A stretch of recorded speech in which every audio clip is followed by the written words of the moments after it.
Hello class. चलिए आज हम लोग Albert Einstein at school, Einstein का नाम आप सबने सुना ही होगा।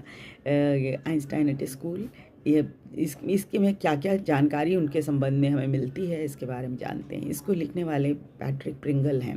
उन्होंने द यंग आइंस्टाइन एक बुक लिखी है, उसका एक छोटा सा हिस्सा आपको यहाँ पढ़ना है।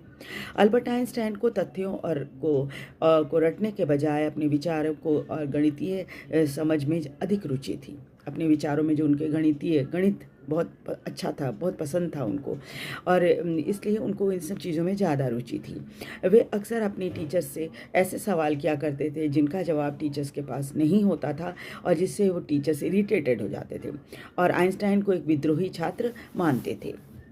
यही हाल इतिहास के शिक्षक का भी था, जो आइंस्टाइन के तथ्यों को याद न करने के कारण नाराज रहते थे उनसे, और सिर्फ उनके मैथ्स टीचर ही उनकी प्रतिभा को समझते थे, जबकि बाकी शिक्षक उनकी बातों को अपमानजनक मानते थे और अक्सर आइंस्टाइन की बुद्धि पर भी संदेह करते थे। इनकी इसी इनके इसी व्यवहार के कारण प्रिंसिपल ने उन्हें स्कूल से निकाल दिया था, यानी रेस्टिकेट कर दिया था स्कूल से, क्योंकि अन्य शिक्षकों की शिकायत थी कि उनके व्यवहार के कारण क्लास में पढ़ाना मुश्किल हो जाता है।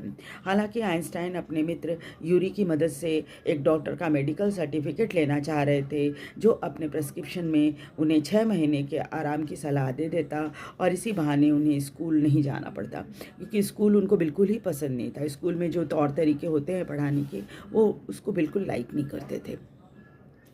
जिस दिन वे स्कूल में प्रेस्क्रिप्शन के साथ पहुंचे थे, उसी दिन प्रिंसिपल ने उन्हें स्कूल से रेस्टिकेट कर दिया था। हालांकि उनके मैथ्स टीचर ने उनको एक सर्टिफिकेट दिया था जिससे वो आगे की पढ़ाई जारी रख सकते थे। इस लेसन में आइंस्टाइन के परिस्थितियों के विरुद्ध लड़ने की क्षमता को भी दिखाता है और इस बात पर भी प्रकाश डालता है कि कैसे स्कूली व्यवस्था व्यक्तिगत टैलेंट को दबा देती है। आइंस्टाइन की अपनी रुचियों और प्रतिभा को समझने की क्षमता के कारण ही उन्होंने अपने क्षेत्र में महानता हासिल की थी। वो समझते थे कि उनमें क्या टैलेंट है। अल्बर्ट आइंस्टाइन एट स्कूल में मुख्य रूप से शिक्षा प्रदान करने के आधुनिक तरीकों पर प्रकाश डाला गया है। शिक्षा का मतलब रटना नहीं, बल्कि तथ्यों को समझना और प्रैक्टिकल नॉलेज पाना है। किसी को भी अपनी रुचियों का पालन करना चाहिए। सफलता के लिए कड़ी मेहनत और दृढ़ संकल्प जरूरी है, भले ही विरोध का सामना क्यों न करना पड़े। वीडियो आपको कैसा लगा? वीडियो को लाइक और सब्सक्राइब जरूर कर दीजिए। Thank you very much.